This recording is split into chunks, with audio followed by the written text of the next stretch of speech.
All right, welcome back, folks, to another week of Word of Mouth, talking mental health, relationships, family, etc., etc. Y'all know the deal. Like and subscribe to the channel. Link down below to all our social media and platforms and whatnot. This week we have two guests with us. Dante Doss, you know, he's been a mentor to me since about 2013, 2014. Started back on Twitter.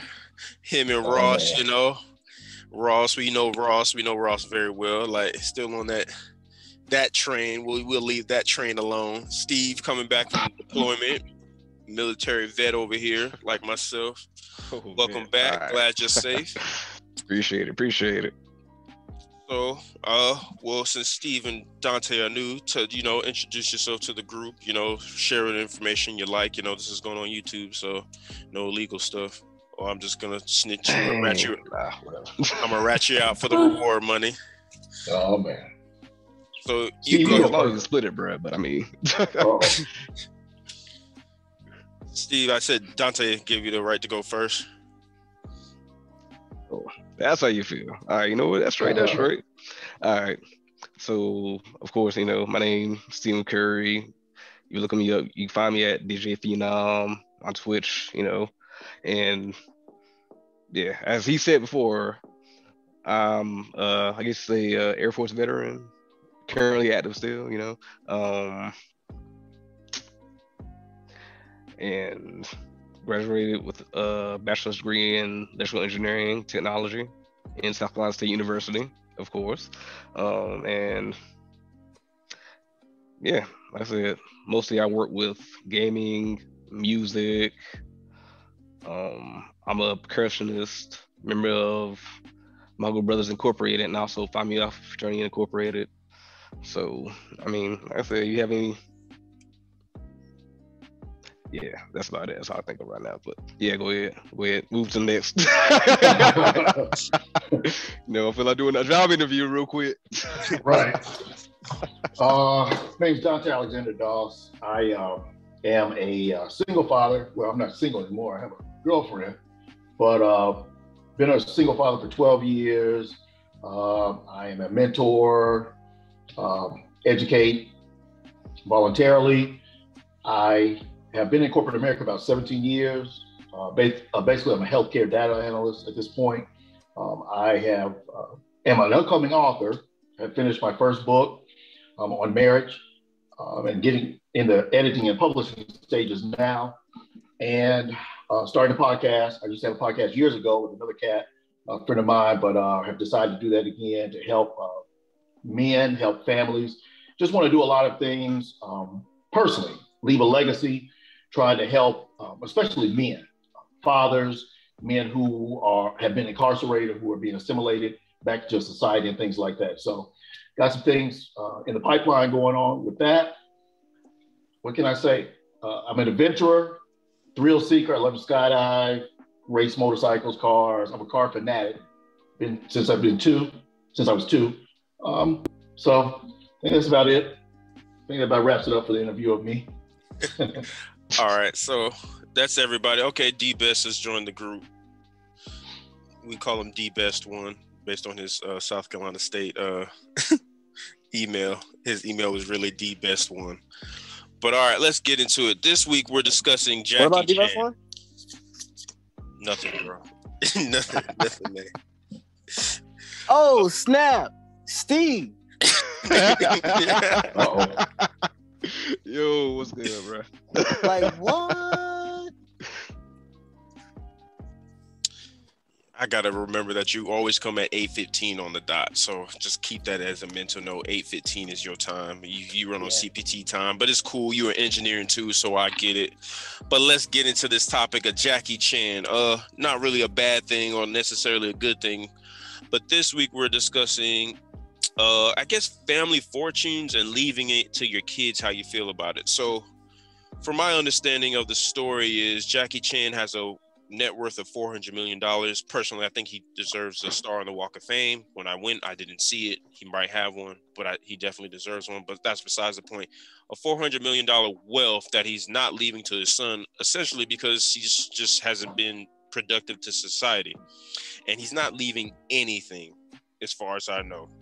So I'm just gonna see what everybody's opinion is on it. Like, most of us don't have kids. We may have stepkids or whatnot, but we're gonna start this off with Dante, how he feels about that. Because, you know, you can raise a kid as best as you can. Like, even if you don't have kids, you try to do the best by them as you can. At least our generation does. We're not gonna talk about the generations before us, but at the same time, they're still their own people, their own individuals. So just see everybody's opinion of how they feel about him not leaving any money for his son and what they would do in that situation. So Dante, let's start us off with this topic. Well, more than likely, I might be the oldest person in the room. I'm about to be 40. I'm old school, so I don't believe in I don't ascribe to the millennial school of thought. I'm old school, got whippings, all that stuff. Whip my kids when they're growing up. They're teenagers now, but whip them, have them do the calisthenics, tough love, all of that. This is the thing. I kind of, I guess, garnered from the video that Jackie Chan and his son didn't even really have a strong relationship. So that's already a factor if that's the case. It's one thing, I'm not a religious person, but I'm spiritual. I believe, when the Bible talks about, and I don't even get into a lot of semantics of the Bible. Ironically, I'm ordained, I don't practice now, but I know a lot of things about the Bible, whatever. So, I do believe in, a man leaves an inheritance for his children and his children's children. That's something that I think is important and pertinent for us, especially as Black people in our community, to be able to do that. Several generations back, we weren't able to. So there's nothing wrong with that. But I also believe that children or offspring have to understand that there's not a right, chair breaking, bouncing back. There's not a right to be entitled. It always does that. I usually supposed to push this thing. I don't know. I got to etch it later on, get some engineering going on, catch this thing. But anyway, I think that, it's nothing wrong with getting that inheritance, but no child should be entitled to what their parents have done. Jackie Chan has made a legend and a name for himself already. So, it's his decision. It's off of his back. It's off of his work, his sweat, blood, tears, whatever. So, there's nothing wrong with him, in my opinion, doing either. He has that right. And then if his son is doing whatever, he's been messed up in life, supposedly been doing drugs, all this other stuff, giving him that money only enables him. I think that a parent, has the right to do whatever, but also a child has to somewhat prove that they're able to be responsible with that. There's so many billionaires, millionaires, Warren Buffett, I think it was in the article, as a matter of fact, that you said, Warren Buffett, is not leaving his children anything. I believe is what it said. If I'm, don't quote me on that. But I mean, that's the thing is children can have that, but there's no entitlement there. Shouldn't be any entitlement. So it's Jackie Chan's right. It's his money. He worked for it. He can do whatever the hell he wants to do with it. Steve, what about your opinion on this?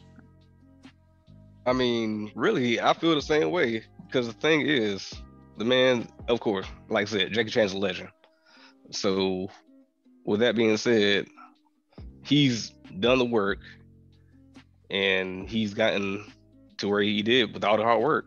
Now, with his son, like from what I saw with the video, his son seems like he's been, I'm guessing, like doing drugs or not living up to what he's supposed to be doing. With that being said, like,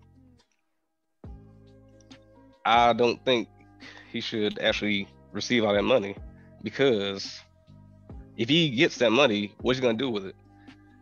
It's only going to increase his habit. Like, okay, you know how they say money brings out the person's true self? Well, let's say you give it to a generous person. What are they gonna do with that money? They're gonna start giving that money more and more. Let's think of somebody that's like financially responsible.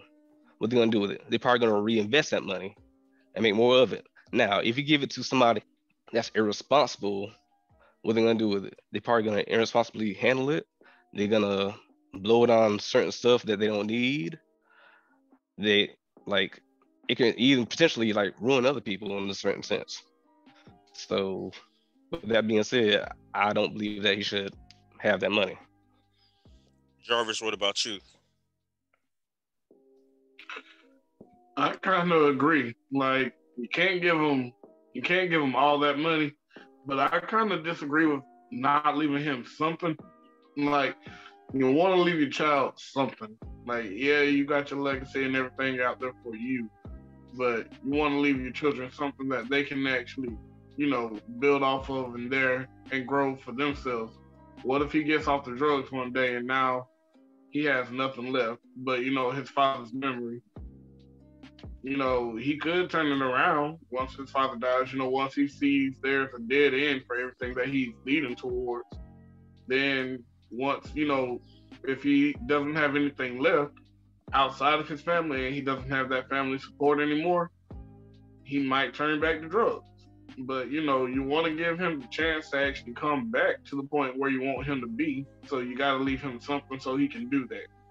I'm not saying give him everything, but, tell him if you want this money, go to therapy, go to a rehab center. You gotta prove that you're gonna earn this money to survive off of. What you do after that, it's all you. But you went and got the help that I wanted you to have, and you did it the correct way. So, I mean, to each his own. If Jackie Chan didn't feel like leaving his son nothing, then I can't beat him. I can't say that to his face. So. I gotta say you look cool as hell. I gotta say you look cool as hell. The glasses reflected off the flamingo shirt. You look fly. Got a little chest hair showing out and whatnot. Dreads. Hey, A little taco meat. Yeah, I'm trying to tell you. You look fresh right now. Bro. You look, Taco meat. you look fresh. I You ain't look, even got no taco meat. It goes along, but yeah, all right. Smooth. all right, D-Best, you up next. We want to see what you think about it. Let's see.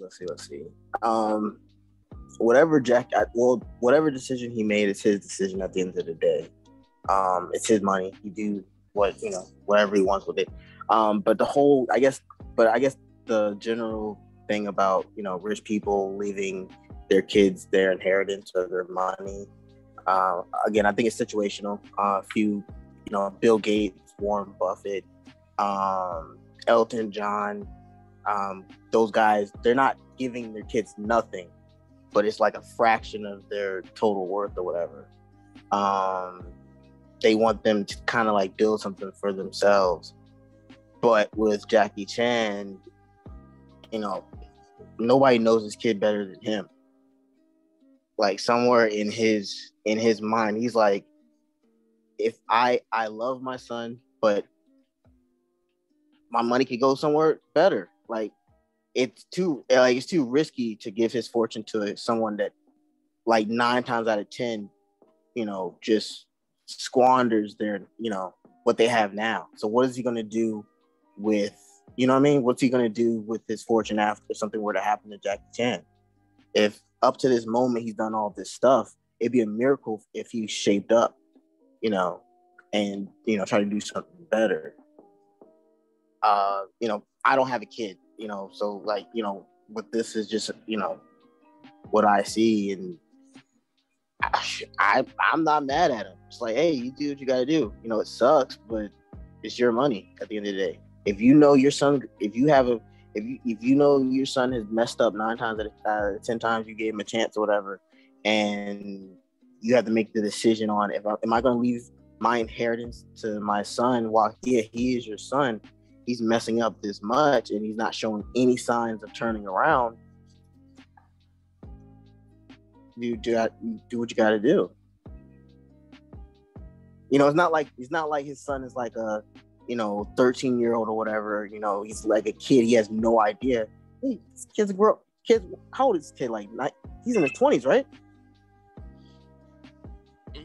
Not really sure. I didn't look up the age. Let me look it up right now. What his age is.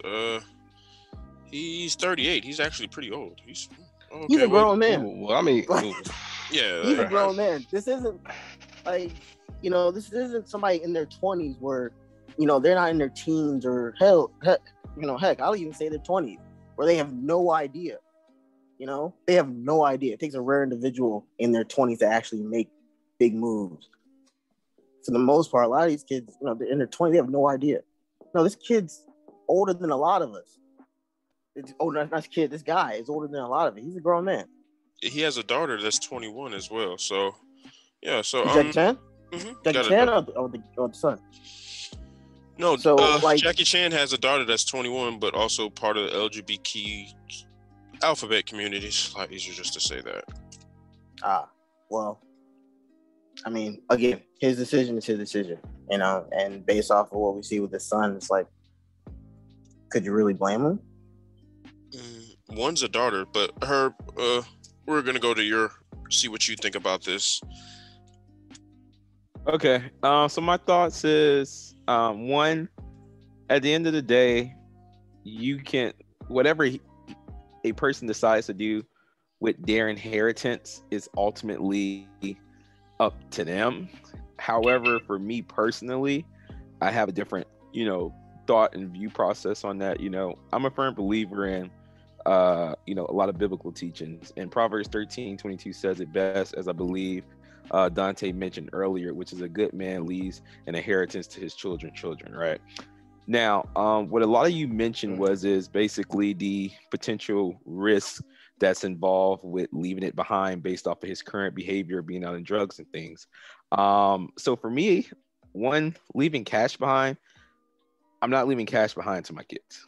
For me, in terms of cash, I didn't work this hard to leave physical money behind. For me, what I plan to leave behind to my kids is assets. So stocks, real estate, business, things of that nature, not physical cash. I plan to blow my physical cash, but I plan to leave them behind considerable assets, right? In that nature, things that can, even when I pass away, continue to grow. Now, to hedge against the risk that you mentioned of him being struggling on drugs and blowing his money on drugs, you can hedge against that by having a trust fund, right? So in your trust fund, you can put certain rules and stipulations that need to be consistently met for them to basically continue to get their funding, right? So in that case, if he needs to go to drug rehab and consistently be clean to continue to get his payouts and things like that, is like with a trust fund, you can hedge against some of the risks that's involved, right?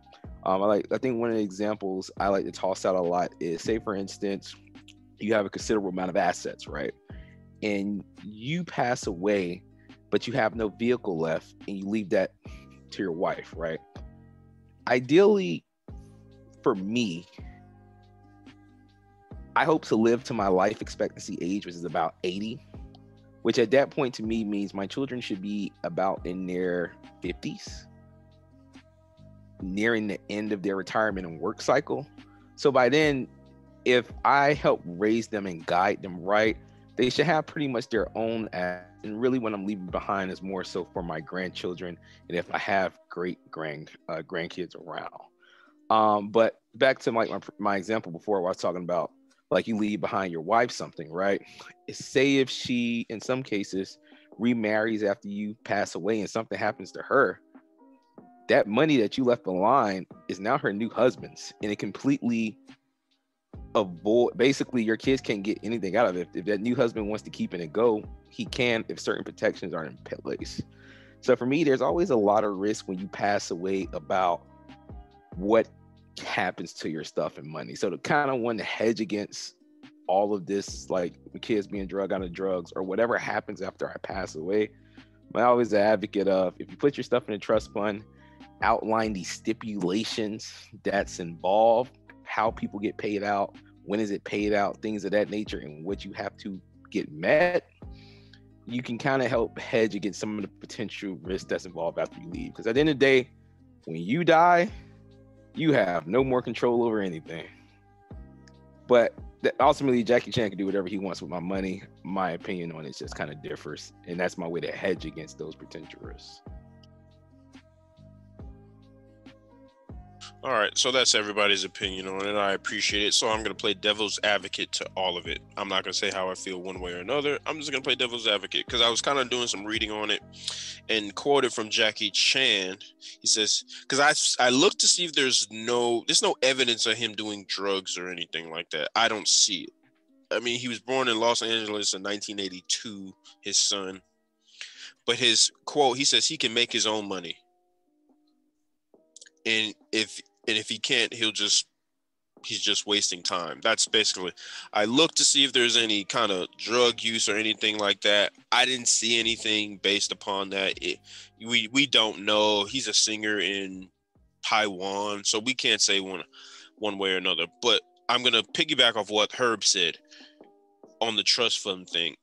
I have my master's in entertainment business, and then like I do a lot of stock and investments, Herb, and all that. So it's a lot of reading on legal situations of what you can and cannot do. And you can legitimately set it up for him to get as much money as you want over a course of time, as long as he meets these stipulations. And I don't see why he won't do that. That's for one. For two, depending on how you look at it, his daughter is a lesbian. In the masculine, she's, from what I can see, she's in the masculine trait of the lesbian culture, and his son's supposedly a drug addict. Now, I can't say as a parent that you could do the best you can by your child, but as far as I know, a lot of foreign countries do not believe in the LGBTQ community. I can imagine the Chinese culture probably doesn't believe in that pretty well. But essentially, both of your children, by I guess societal norms, are fuck ups. So in some sense, you got to say, like, are you at fault that they're like this? In some senses. And then what if they have kids? You're leaving nothing to them. But what about their kids' kids? Like, as far as I know, Jackie Chan didn't come from a bunch of money either. So you're basically going to give the money to charities who we don't know, but it's a strong speculation about embezzling and doing a lot of different things with money. And you're not going to leave anything to anybody. You're just going to kind of like throw it to the wind after you die. And it's like, how can you just throw it to the wind like that? You pretty much accumulated this wealth. And as if Herbs mentions the proverb, Dante has mentioned it, because this is an issue in our own community. And this is why I brought up the topic, where it's like, oh, we got to get off the strength of our back. We got to do this. We got to do that. And it does not make sense. Other cultures do not do that. Hell, other cultures let their kids live with them till they're practically 50 before they move them out. And we're talking about giving away practically $400 million to charity. I'm not saying you have to give them all, because it's still $400 million. They could live off half of that. Hell, they could live off a quarter of that. But now we're giving up all of that money. Why? And I'm looking for proof of drugs, and I don't see it. So it's like, to me, it's just really, I'm gonna be blunt, it's an asshole move. That's what it is. Something clicked for me though. Something clicked, like when you brought up the like he'll make his own money, and then the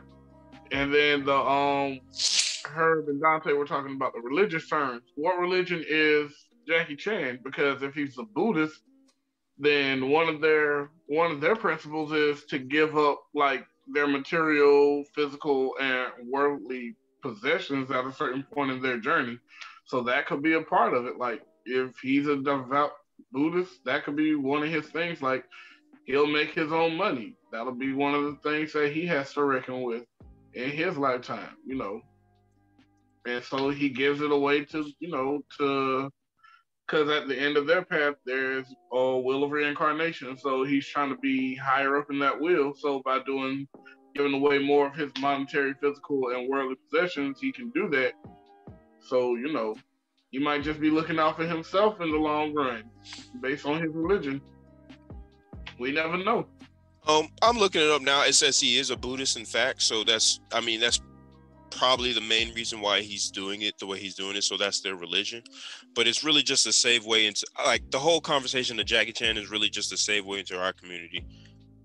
Because maybe none of us have had to deal with this, or maybe we have, where our parents or our grandparents or all these other people do not want to help us. And it's like, why?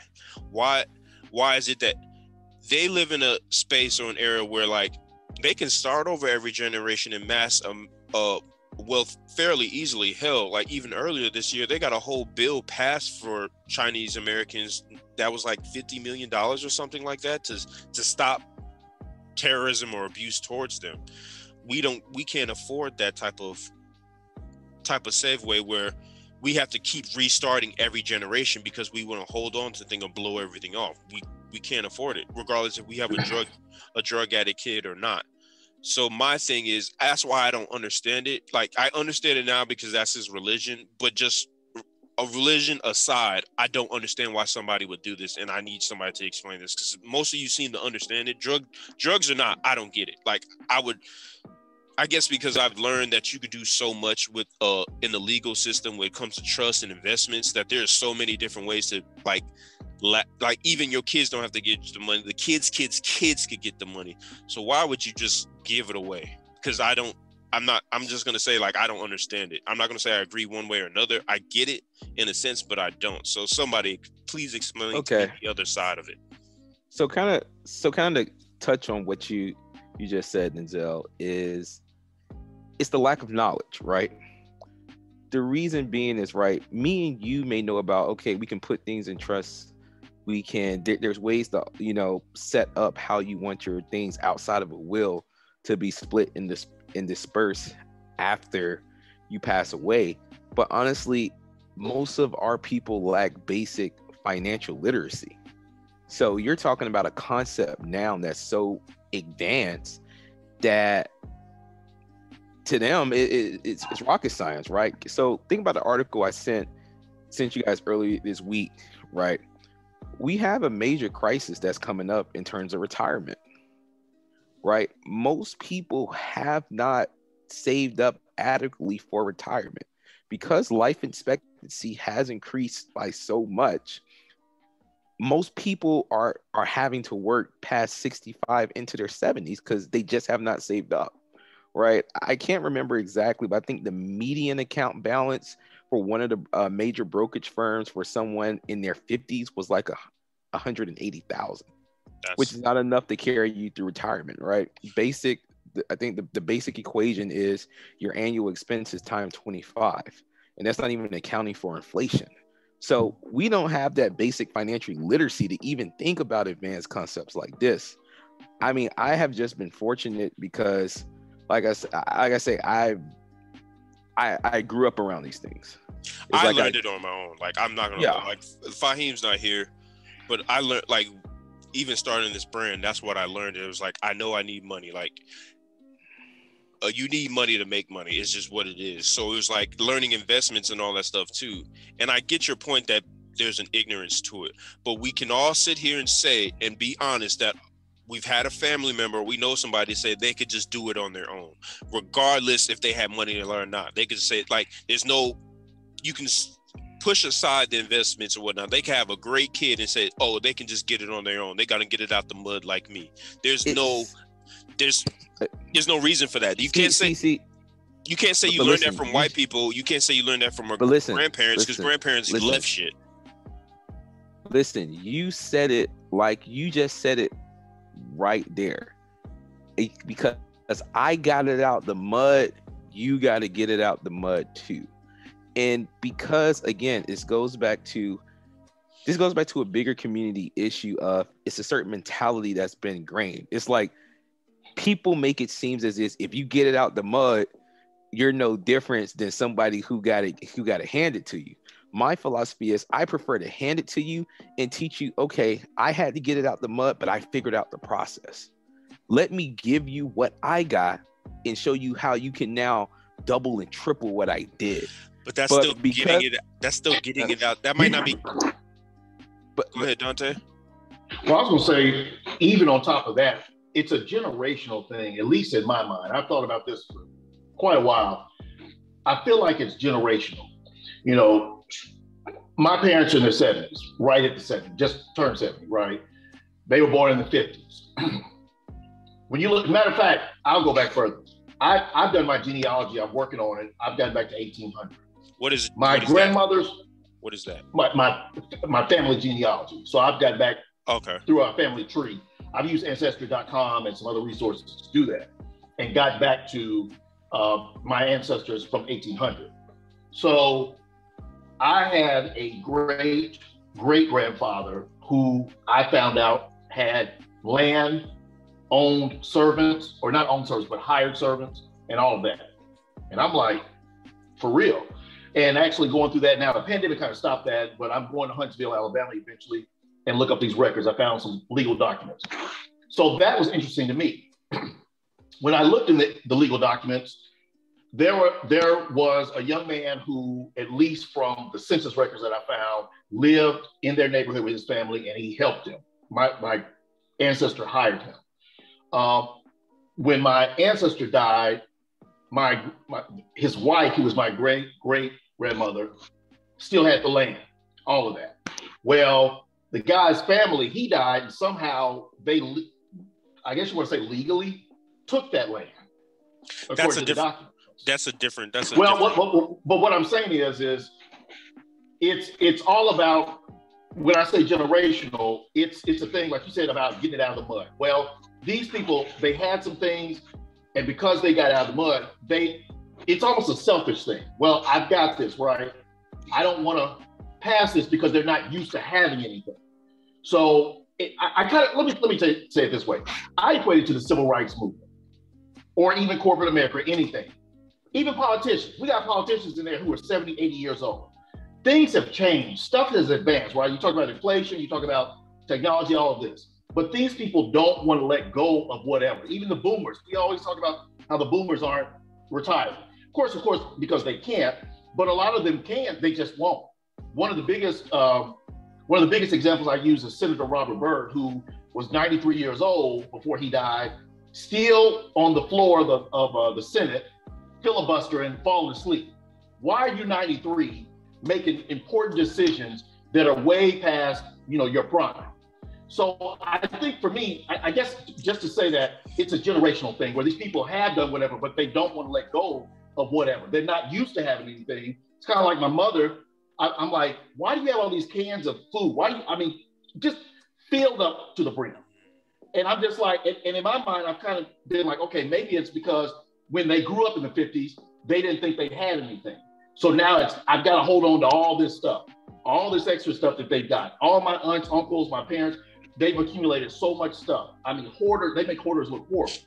And to me, it's a generational thing. It's just, we're not used to it. So now that we've accumulated this stuff, we don't really want to pass it on. We want to keep as much as we can. So Dante, I actually have a better question for you now that you brought this up. In our community in general, do we even have things to pass down? Yes, we do. That's a good question. We lose it a lot. We lost it. Like I can assume this is just a theory because I've seen it happen so much. In Dante's situation, that person didn't legally take it. Somebody didn't put in the proper paperwork or didn't know even. I'm not even say didn't put in the proper paperwork because that's the silent generation, and they are, from what I can see, some of the best people who've ever lived on this earth, from what I've gathered and researched. But 9 out of 10, like counties and laws and whatnot will put in and implement things. And if you don't go to these council meetings or if you don't know this exists, they'll put in these things and they'll put it in so someone else can come in and take what you have. And they do that a lot. So I'm not even talking about. That's probably what happened in his case. I'm just not going to lie. Okay, that's in his case a while back. I'm talking about pretty much from the 90s up. That was 1900. Yeah, I'm talking about when that happened. So I'm talking about way back. I'm talking about 1990 and up. Oh, that's easy. You talking about the drug trade? We're talking about drugs. People like to downplay how big drugs were, and they try to just blame it on the 80s. But there were people walking around with spoons on their necklaces in the 70s. Quaaludes. Like, I don't know if you ever seen the movie Wolf of Wall Street, one of my favorite movies. But every other line is Quaalude, Quaalude, Quaalude, Quaalude, Quaalude. Like that's what they did. So all you do is they blew money on the stuff that they didn't think was gonna harm them or hurt them. Then you had Reaganomics. Like when everybody says Reagan is the devil, 100% agree with that. Like, I believe where that comes from. Then you have Bill Clinton right behind him, who put in the 3 strikes rule behind weed and marijuana, just to come out 20 years later for it to be legal. So you pretty much just pull everything away. You pull everything away based on that. So your whole 10, so Denzel, right? Where you talk about the whole 10 strikes, I mean the 3 strikes you're out rule. It's like even that whole crime bill, it's like, Black community specifically asked for that crime bill. They didn't look at the long-term repercussions of what probably it would lead to, like with a lot of legislation that passed. The idea sounds bright now, but no one does the long-term risk assessment. But for the crime bill, and even Bill Clinton admitted this, we as a Black community asked for the crime bill. And also when bills are made, there's a lot of pork in there that people overlooked anyway. That's the whole thing, especially with these bipartisan bills. The compromise is, okay, well, if you give us a little bit of this, we'll give you this bill. So there's always pork in there, to the point where, that's what legalese is. It's a bunch of jargon that majority of people, the average person who's not sitting on the floor making these bills, doesn't understand in the first place. So that goes back to the community, and the community's ignorance, I guess, or ineptitude to stuff that's passed. And let's be honest, this is just me theorying or assuming. Drugs was bad, but I think it more so the violence that it came with, because you can go into other communities and they sell drugs and move drugs and all that, and there's no violence with it, or there's very little violence that comes with it. Hell, for the longest, Italians would not sell drugs. The mob would refuse to do it, and they got into everything else. So here's my thing: is there violence? Is there's no violence, or is the violence not being reported by the media? I think there is violence. I think there's violence. It's just not. It's not as sensationalized as crime. For instance, every damn weekend we hear something about a shooting in Chicago. It's always the frontline news, right? Doesn't mean there's not violence anywhere across the U.S., but specifically you only hear about it in Chicago's southwest side, right? In those communities, whenever there's illicit activity, there's always going to be crime. Prime example, right? If you look at the Prohibition era, right? Alcohol was illegal, but as soon as the mafia started running those trades, kind of one of the main reasons they helped push away Prohibition, kind of reason we got rid of it, was because of the amount of violence you saw in those cities where the mobs running the liquor trade. So for me, wherever there's illegal and illicit crimes and activities taking place, there's always going to be some forms of violence there. No, go ahead. I'm sorry. And also, from a sociological standpoint, when you're talking about Black communities, because people always say, "Oh, Black," a lot of people, especially racists, whoever, Black on Black crime, and I'm like, that's. I hate to hear that term. It's not Black on Black crime. I said it's just human nature. It's sociological. It's environmental crime. You put all these people who are scrapping and surviving, as Good Times song says, in one little small area. They don't have any opportunity. They don't have any growth. There's nothing there. There's no improvement politically for them. Anything, then they're gonna fight. They're gonna. Hell, Europeans did in the streets of Europe and in caves of Europe. In the medieval times. It's proven. It's just human nature. When you put a group of people in an area that has deprived resources, exactly. It's going to happen. It currently plays out in nearly every third world country that you see. You're right. It happens today. You're absolutely correct. But the difference is, if any of those people get money, people who don't used to have some money lose money, but those people, I can't see in their mind frame where they say they're not going to leave their kids anything. They're not going to be like in Kevin Hart's or fuck them kids. They're not going to do that. They're not like, I'm going to make them get out of the mud. I'm not. That's a mentality that's really more so us. You're talking about those people that are in those environments? Yes. That mentality. My counter to that, Denzel, is right.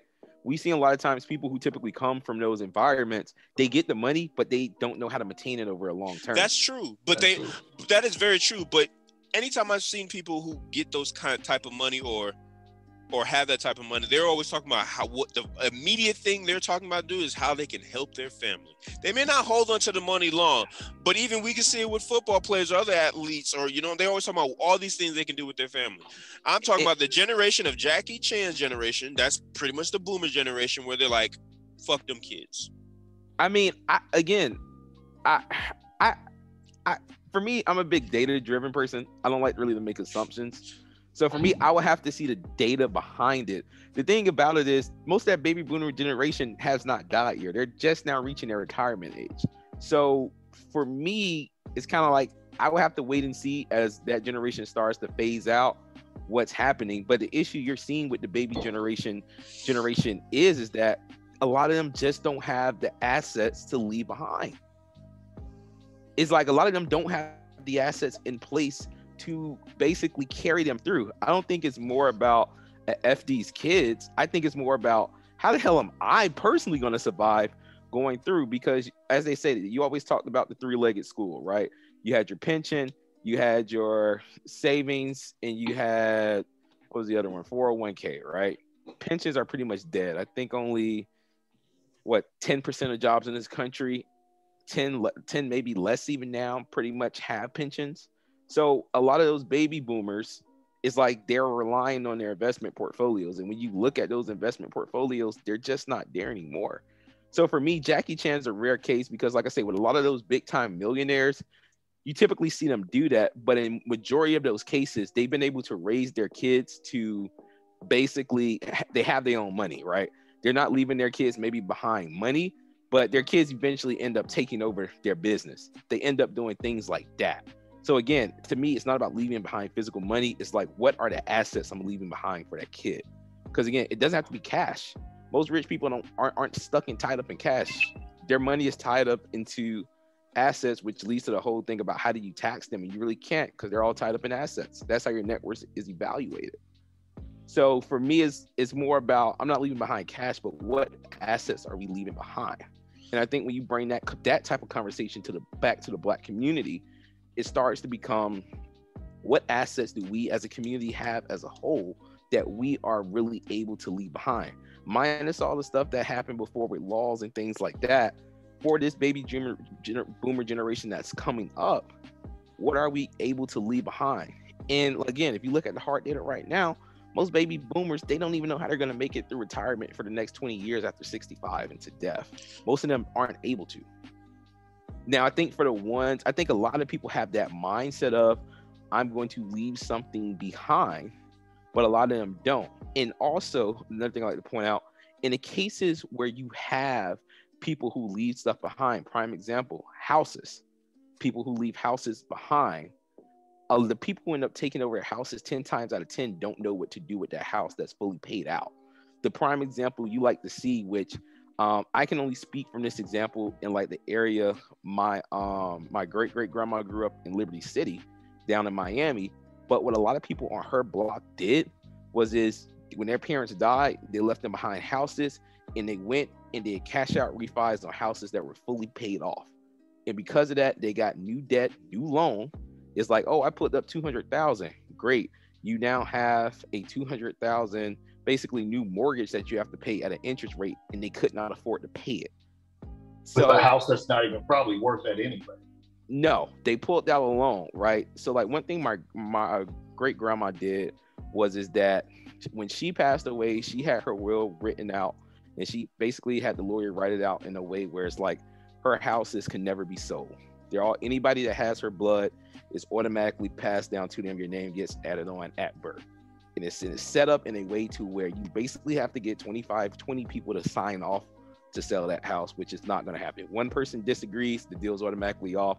And she's set up in a way where you really can't cash out or do a cash out refi until you get majority to agree, right? So it's kind of like a lot of times we leave the assets behind. Again, I will have to look at the data to see what is happening currently in our community. But to me, like I say, a lot of us don't have assets to leave behind.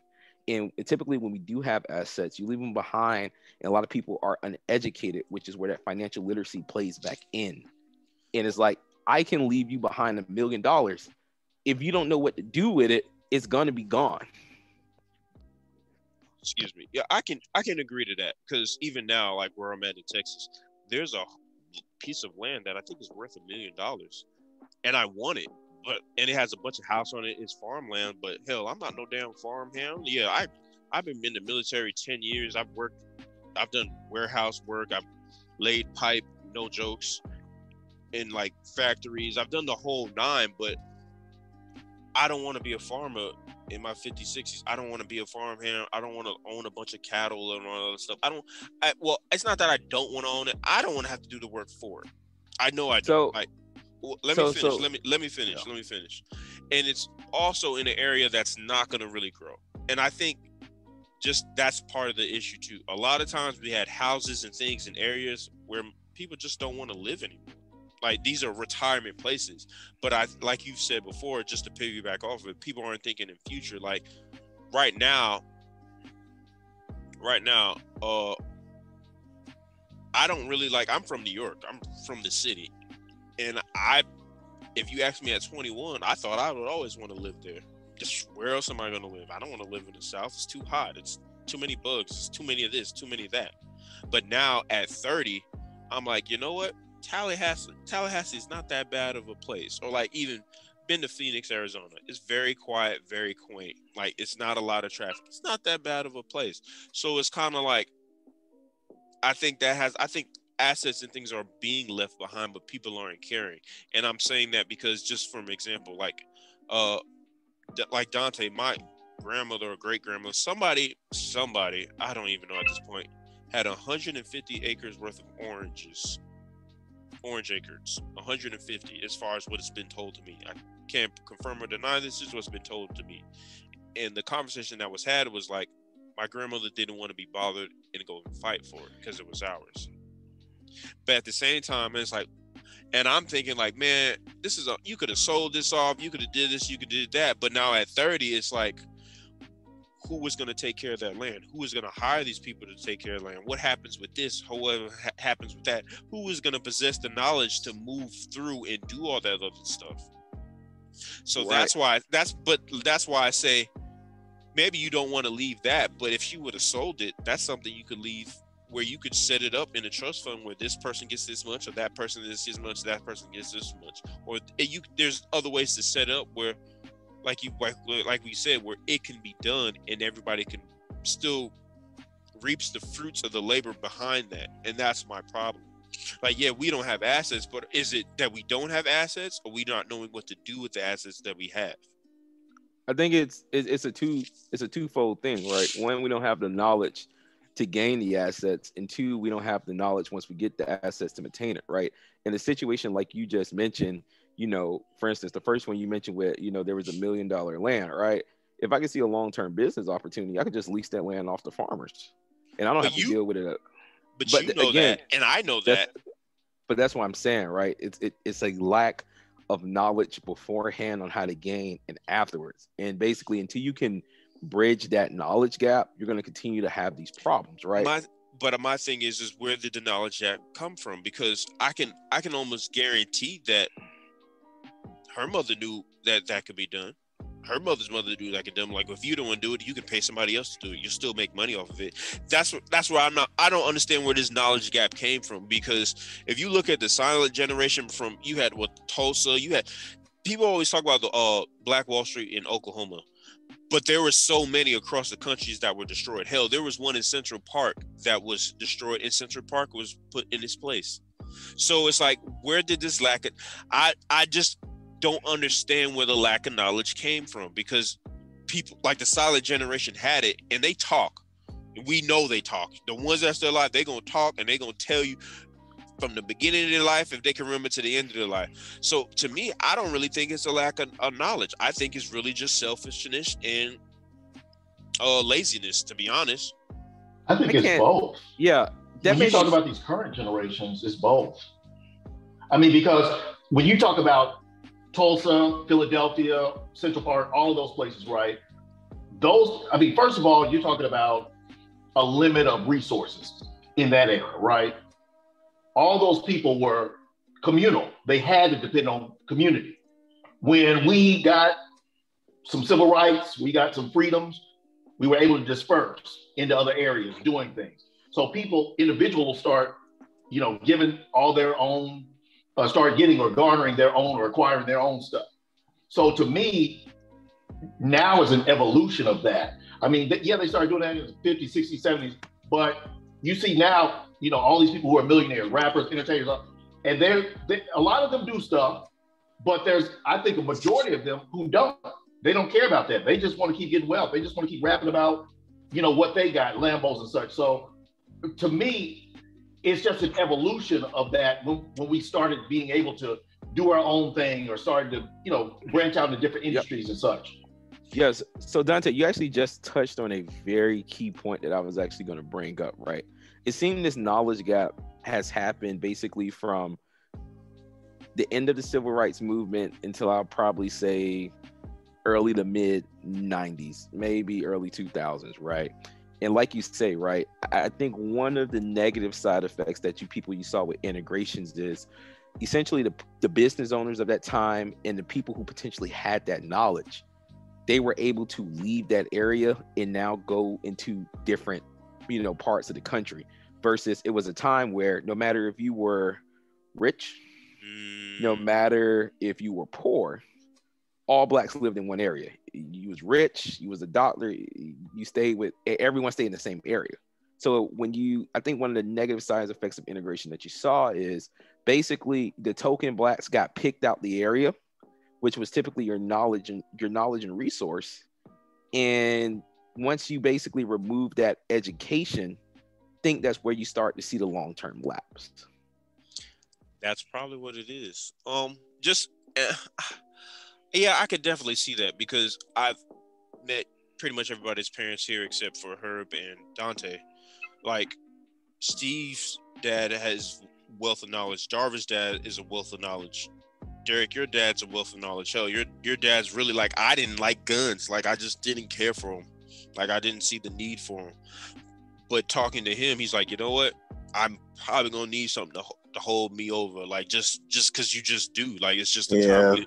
Just because of the time we live in. I'm just, and I'm thinking, and I'm thinking about where they live. They really kind of live off, ducked off. Like, you wouldn't know them unless you knew you. They're not going to talk to you like even now, like most people think black men are mean or other stuff, but to be honest, we really don't communicate with people outside of black men.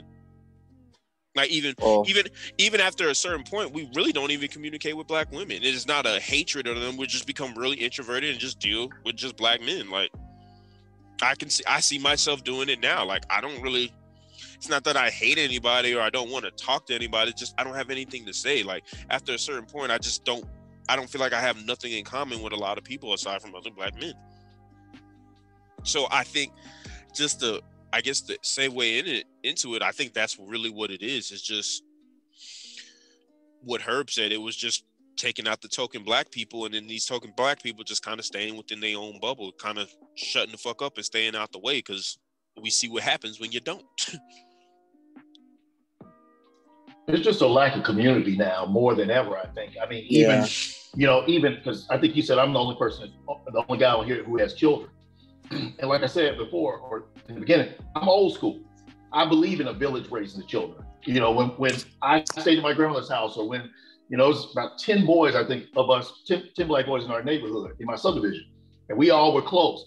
And if somebody I think I was in middle school, high school, but my brother, my little brother, and a lot of other guys were in elementary school. Well, they're supposed to get on the bus and go.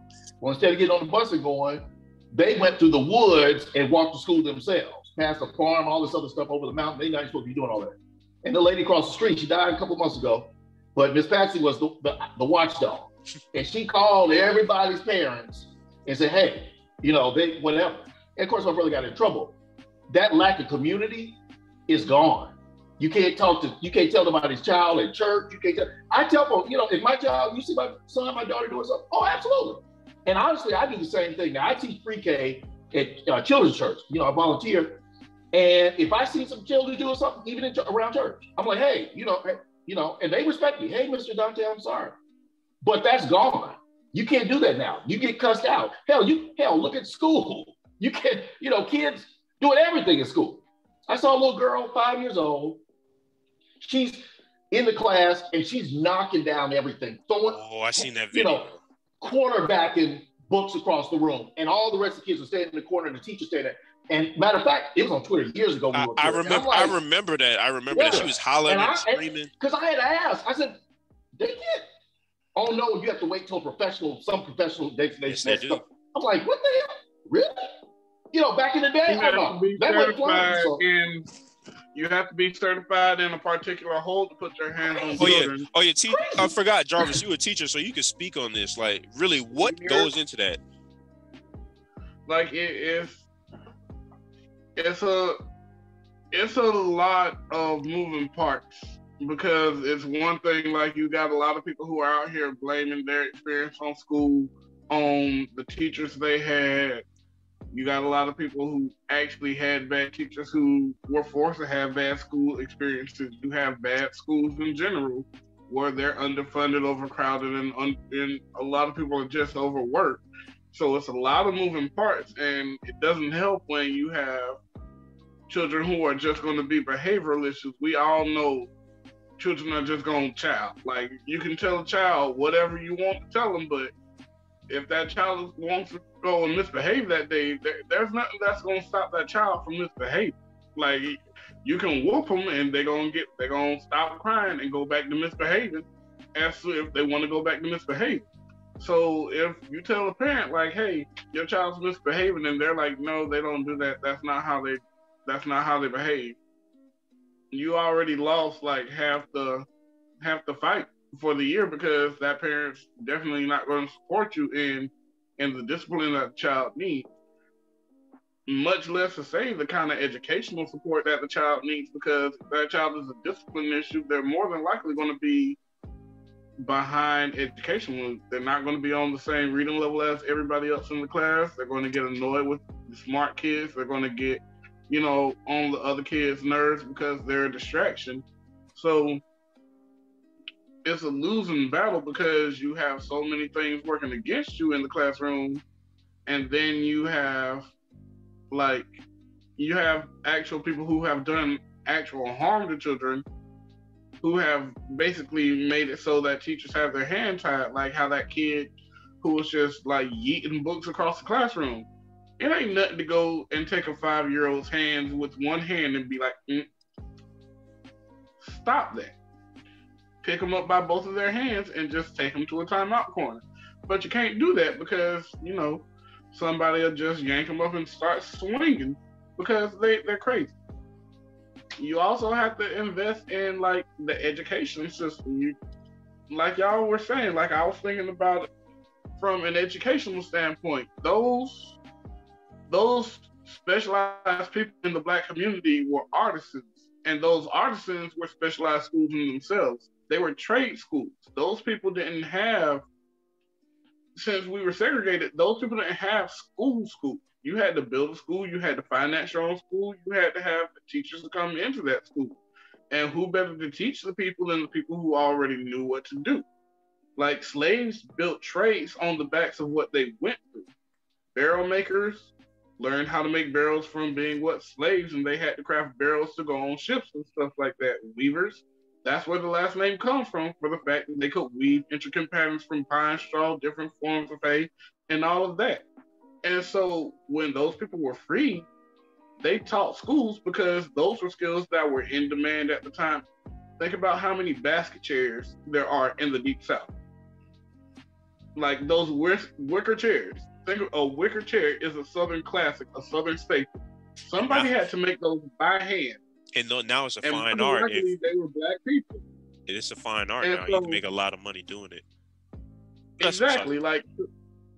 And to weave and to do stuff like that, like knitting and stuff like that. I know how to knit, I know how to crochet, I know how to sew, but those are skills that were passed along to me by my family. And those are skills that if I wanted to, just become and do an artisan thing, if I had the financial backup for that, I could just sit here and be like, hey, wait, matter of fact, I got a hat. Let me pull it out real quick.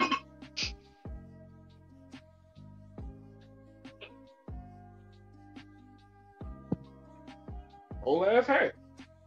Fit all of my hearing. Got everything. Like it's a skill that's, it might not look fancy, it might not, but it's intricate. It's something that it takes skill.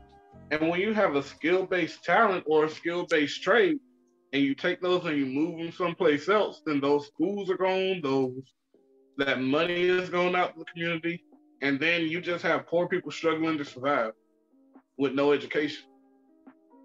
It's just, I think it's just with like I said, community, the lack of community, but just the lack of resources. I mean, period, with what you're saying. And that's one thing I've always, that's why I said, earlier, I want to do a foundation for, certain things, because it's just, I mean, I was listening to an NPR segment the other day, and they were talking about the current lawsuit in West Virginia with the opioid crisis, which of course, that's a whole nother, I'm on a soapbox about that because I'm like, Black folks don't get those luxuries when people have, there's a drug and Reaganomics and all that stuff. But, they're talking about, oh, well, the girl basically was talking about how a lot of these rehabilitation centers, nobody's putting anything into them. Nobody's putting resources into them. So through the pandemic, people are struggling, dying and stuff, not just off of the coronavirus, but they're dying off of drugs. So, I mean, there's just a lack of resources to me in communities, especially in our communities, where things are important. And then I think even with politicians, I have my issues with those, because those people, like you said earlier, a lot of them come from our communities. They were raised in our communities, yet they get up there in those positions and they're not doing anything to put back in the community or to drive the resources towards the community. So for me, it's community, but it's also the leadership and the resources that just never go to the important areas. And on that note, I think we can end things right here. I appreciate everybody for joining us and whatnot. Steve, for the first time, I get it. Just sitting, observing, and listen. Yeah, kind of got things together in order right now. Dante, I appreciate you joining us this week, giving absolutely giving your dollar information to us. Not even 2-cent dollar information. With the kids and everything. Just a little bit. I do got a couple questions outside of this about your profession. We'll discuss that on a later date. But appreciate everybody for coming on us.